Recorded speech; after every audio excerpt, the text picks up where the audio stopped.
vídeo para vocês. E o assunto abordado de hoje, vocês sabem qual é? Isso mesmo, metabolismo energético muscular.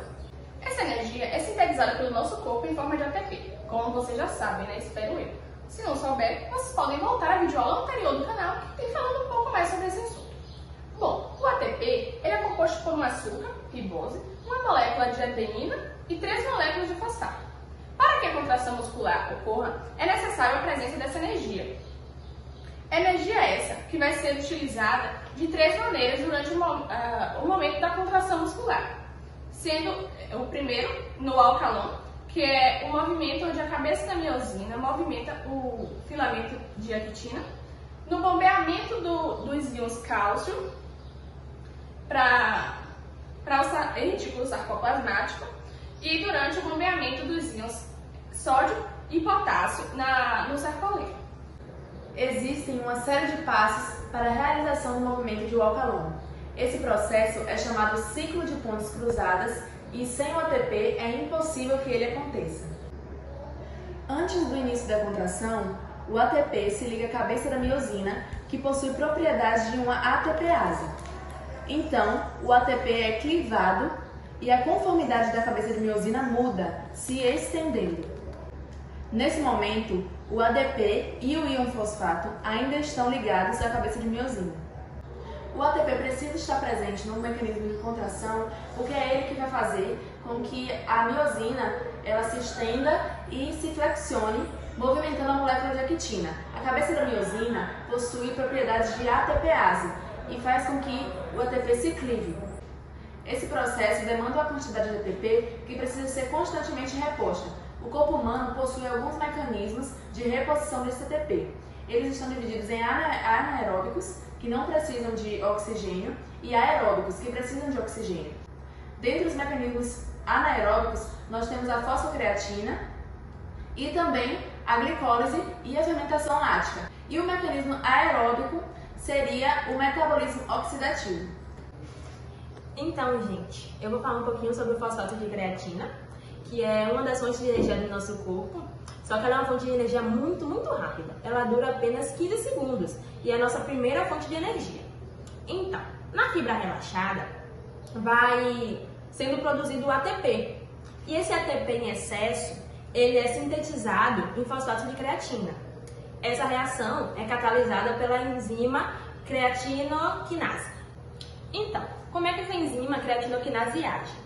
Ela vai catalisar a transferência de um grupo fosfato do ATP para a creatina. Aí, com essa catalisação, vai formar ADP e fosfato de creatina. Onde é que esse fosfato de creatina é produzido? Ele pode ser produzido nos rins, fígados, pâncreas e depois, só depois, ele vai ser transferido para as fibras musculares. Aí, quando vai ocorrer a contração. Então, começou a contração, o nível de ADP ele começa a aumentar no início da contração. Aí, essa energia que está armazenada lá no fosfato de creatina, ela vai ser pegada e vai ser clivada, formando creatina e ATP. Então, quando o ADP começa a se elevar, vai ser utilizada essa energia que foi guardada lá no fosfato de creatina, vai ser recrutado. E esse fosfato de creatina vai ser clivado e vai formar a creatina e o ATP para ser utilizado como fonte de energia. Esse fosfato de creatina ele é 3 a 6 vezes mais abundante no sarcoplasma das fibras musculares que o próprio ATP. E aí galera, tudo bem? Hoje eu venho aqui falar um pouquinho para vocês sobre a glicólise e a fermentação lática. Eu não vou me estender muito, me aprofundar muito no assunto, para o vídeo não ficar extenso. Enfim, a glicólise ela é nada mais nada menos do que a quebra parcial da glicose em 2 moléculas de ácido pirúvico. E tem como função principal gerar energia ATP. Vale ressaltar que a glicólise acontece em uma situação de ausência de oxigênio, ou seja, anaeróbica, e que também ela acontece no citoplasma da célula, ou seja, não acontece dentro de nenhuma organela. Bom, a glicólise é dividida em 10 reações metabólicas que essas 10 reações são divididas em duas fases. A primeira com 5 reações, que é a fase de gasto de energia, onde são gastos 2 moléculas de ATP, e a segunda fase, com mais 5 reações metabólicas, é a fase de geração de ATP, onde vão ser utilizados o NAD, que é o nucleotídeo transportador, para oxidar algumas moléculas, gerando 4 ATPs. E no final, a glicólise acaba com um saldo de 2 ATPs, já que na primeira fase ela gasta 2 e na segunda fase ela gera 4. 4 menos 2, 2 ATPs.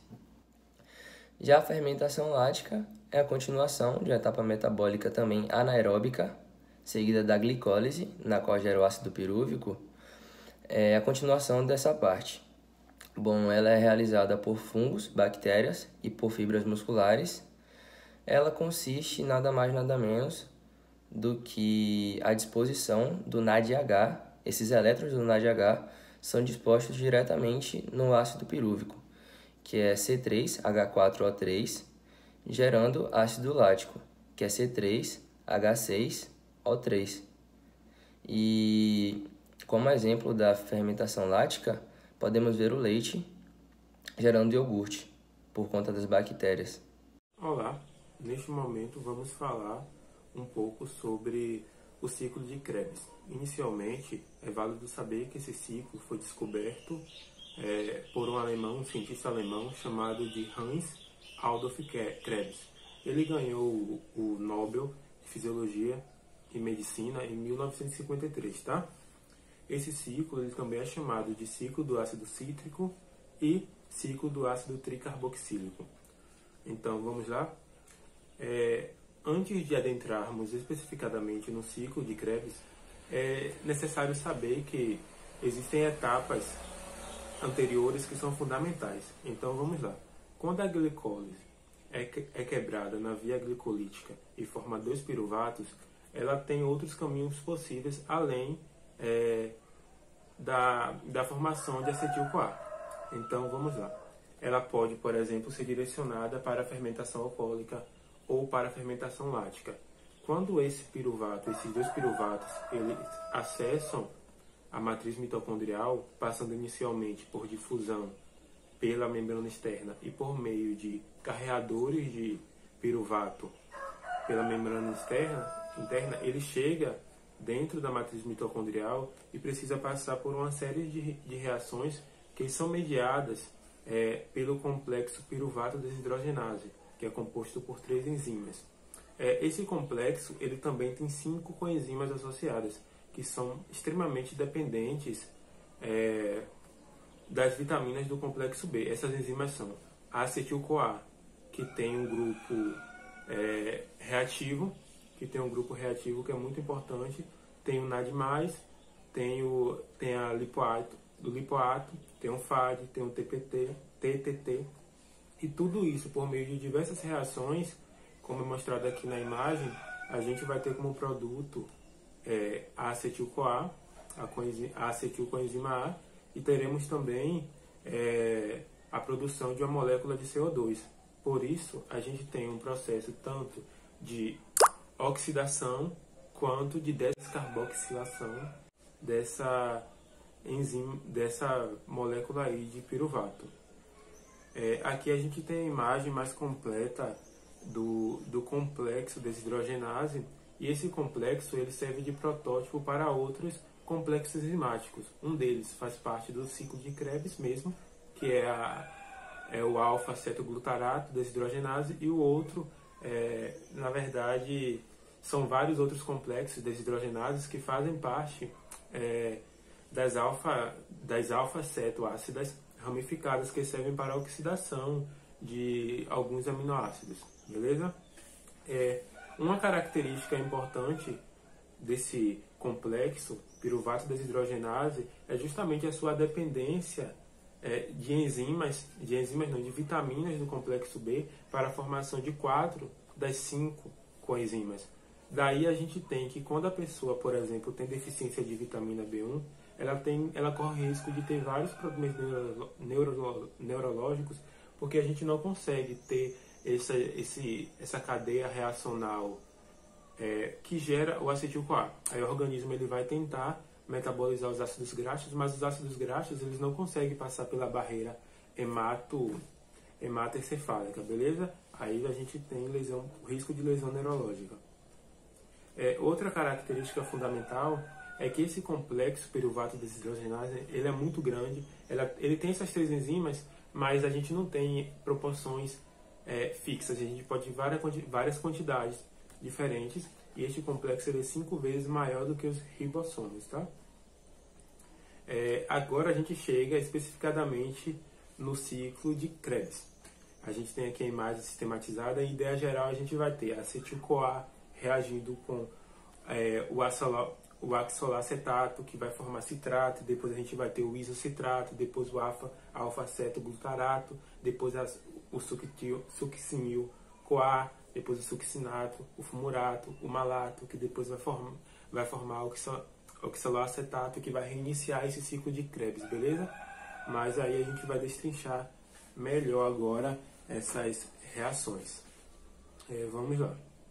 A gente tem inicialmente essa molécula de acetil-CoA, são 2 moléculas, viu? Sempre quando você pensar nesse processo, a gente pensa que a glicose é quebrada em 2 piruvatos, esses 2 piruvatos vão resultar em 2 moléculas de acetil-CoA, tá? E teremos 2 moléculas de acetil-CoA entrando nesse ciclo, e todos os produtos serão duplicados, tá? Então, galera, a acetil-CoA, a molécula de acetil-CoA, ela acessou o ciclo de Krebs nesse momento, tá? Aí ela vai interagir com o oxalacetato. Essa interação vai resultar na formação do citrato, beleza? Esse citrato ele vai passar por 2 processos. Na verdade, a gente vai ter uma criação de intermediário. A gente vai ter a desidratação do citrato e vai ter a formação do cis-aconitato.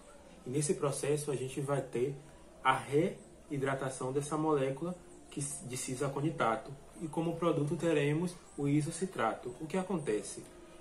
Do citrato, passando pelo cis-aconitato até o isocitrato, a gente basicamente tem essas reações para modificar o local de um hidrogênio e de um grupo hidroxila, tá? Do isocitrato, a gente quer agora formar o alfa-cetoglutarato. O que acontece? Esse processo aí vai envolver a enzima que é isocitrato desidrogenase. Quando envolve esse tipo de enzima, a gente vai ter sempre uma reação de oxirredução, beleza? O que acontece? O isocitrato ele vai ser oxidado, e quando uma molécula oxida, a gente precisa ter outra molécula reduzindo em algum momento, beleza? Nesse caso, a gente vai ter a molécula de NAD+, que entra oxidada nessa reação, e ela vai captar 2 elétrons e 1 próton, tá? Aí, como final, a gente vai ter o alfa-cetoglutarato formado e uma molécula de CO2. Então, nesse processo também existiu a descarboxilação, tá? A próxima reação vai ser a do alfa-cetoglutarato para formar o succinil-CoA.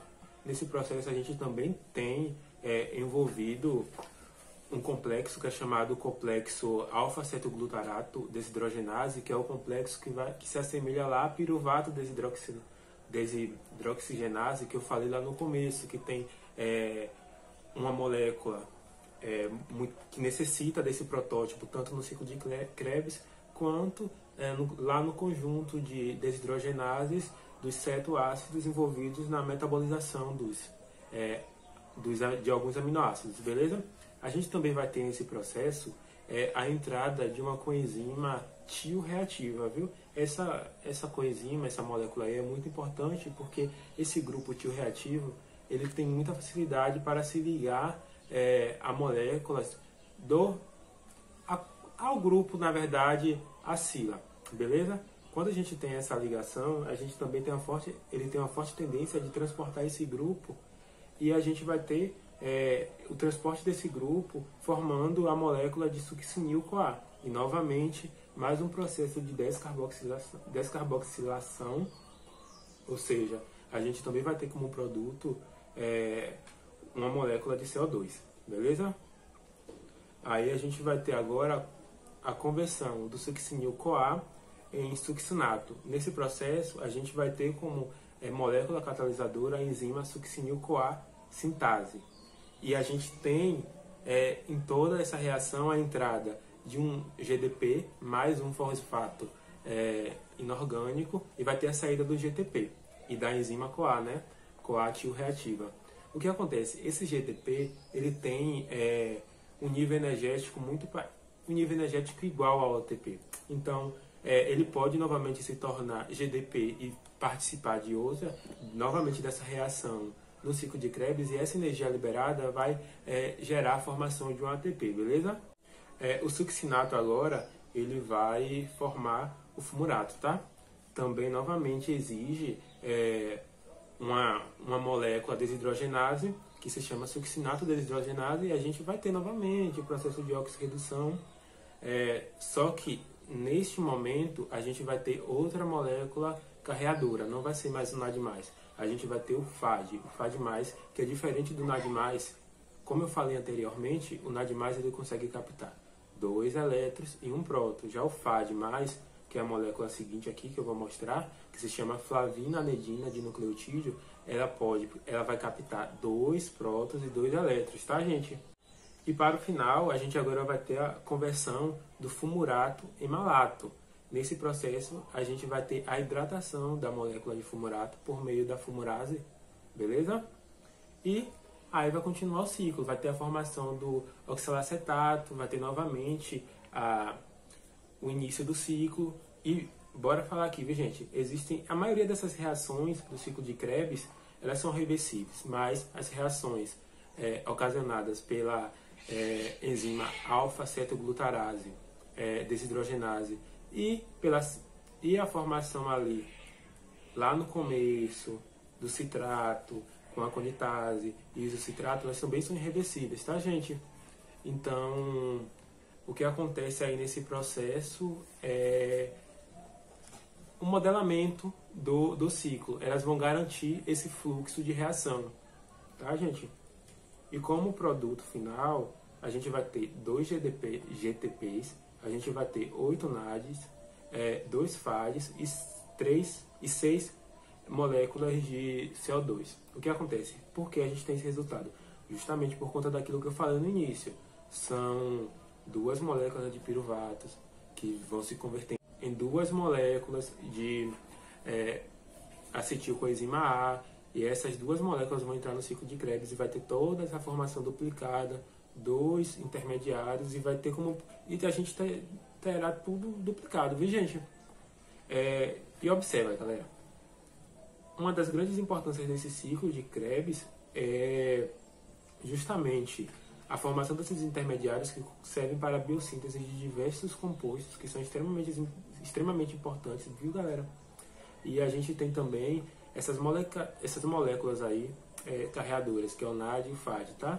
Elas são extremamente importantes porque elas vão levar essa energia, na verdade os elétrons e os prótons, lá para a cadeia respiratória, vai transferir os elétrons para o hidrogênio. Isso daí é muito importante. E sempre lembrar, viu, gente, que esse processo aí, tanto a cadeia glicolítica, quanto a formação do piruvato, a conversão desse piruvato em acetilcoenzima A, o ciclo de Krebs e a cadeia respiratória, eles acontecem simultaneamente, tá?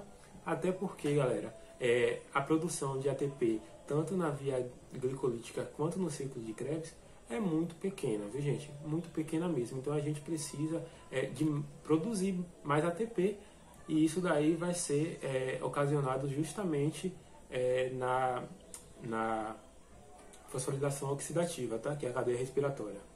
E era isso que eu queria falar. Agora vocês verão a parte de cadeia respiratória.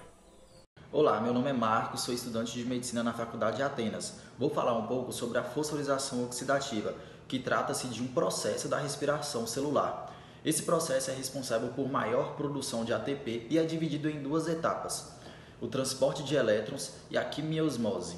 O transporte de elétrons ocorre da seguinte maneira: moléculas vão transportar os elétrons até a cadeia transportadora. As moléculas são NAD e FAD.